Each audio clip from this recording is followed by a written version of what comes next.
More horror stories from ICE. The AP got 130 emergency 911 calls from America's largest ICE detention facility. Guards running a betting pool on which detainee would unalive themselves next. A man whose death was ruled a homicide by an independent medical examiner, while DHS called it a medical emergency. And CBS obtained body cam footage of an ICE agent shooting a 23-year-old American citizen, footage that directly contradicts everything that the DHS said happened.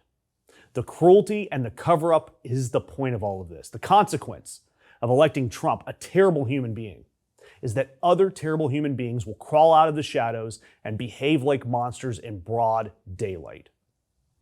I'm going to start in Fort Bliss, El Paso, Texas, the nation's largest ICE detention facility. 3,000 detainees per day on average. And the AP obtained and reviewed 130 emergency 911 calls that were logged over a 5-month period, nearly one a day. And those calls document everything that is horrific about these detention facilities. Windowless tents, leaking ceilings, insects in the food, only being allowed to go outside once or twice a week in a cramped yard. Diabetic detainees are being told that they need to self-deport if they want their medication. The ICE officials confirmed to the AP, quote, "We don't have enough insulin for everyone." One day detainee, Owen Ramsing, a 45-year-old Dutch citizen, he's being held on a decades-old drug conviction, told investigators that he overheard a prison guard discussing a $500 betting pool. The bet? It was on which detainee would be the next to fatally harm themselves. A 55-year-old Cuban man, Geraldo Lunas Campos, died in custody. DHS, their initial statement, called it a medical emergency after he became disruptive. Then they even floated the idea that he did this to himself. Of course, an independent medical examiner ruled that the cause of death was homicide by asphyxia. The official independent cause of death is homicide, and DHS changed their story twice. At least 6 other 911 calls were for attempts at self-harm.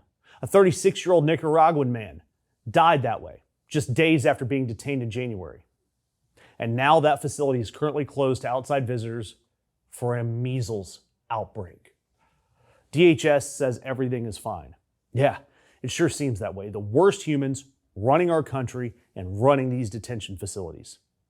Then you have what happened almost a year ago. March 15th, 2025, a 23-year-old named Ruben Ray Martinez, a U.S. citizen, he was taken out by an ICE agent in South Padre Island, Texas. ICE did not publicly confirm this until February 2026, 11 months later. DHS's official account, Martinez intentionally accelerated in a vehicle and ran over an agent. The shooting was defensive. Sounds familiar. An officer was on the hood of the car.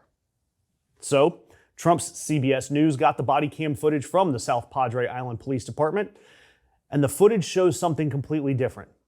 Martinez's brake lights, they were on when the shots were fired. The car barely moving. No officer on the hood of the car, no officer was even in front of the car when the man was shot. The agent fired point blank through the window. Martinez's lawyer said nobody was on the hood of the car, nobody was in front of the car when he was shot. Seems like a pattern. Keeps repeating itself. Renee Good, U.S. citizen taken out by ICE. Alex Preddy, U.S. citizen, taken out by ICE weeks later. Both times the video directly contradicts what the DHS said happened. In total, 32 people died in ICE detention in 2025, at least 19 wounded in ICE and CBP shootings since January of last year. The administration is calling it enforcement, and you can call it whatever you want. But I'm going to call all of this exactly what the medical examiners have called it. It is homicide, plain and simple. They called it closed, filed away, forgotten. But some truths don't stay buried. Time doesn't erase guilt.